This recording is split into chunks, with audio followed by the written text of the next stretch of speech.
আমাদের সর্বোচ্চ ত্যাগ এবং কোরবানি স্বীকার করতে প্রস্তুত রয়েছি, জীবন দিতে প্রস্তুত রয়েছি।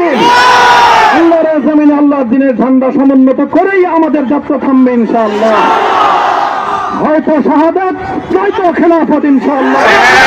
আল্লাহর জমিনে খেলাফত প্রতিষ্ঠার যে আওয়াজ আজ পৃথিবীর দিকে থেকে উচ্চারিত হচ্ছে, সে আওয়াজ বাংলার জমিনে খেলাফতের এই আন্দোলনকে চূড়ান্ত গন্তব্যে পৌঁছাবে ইনশাআল্লাহ।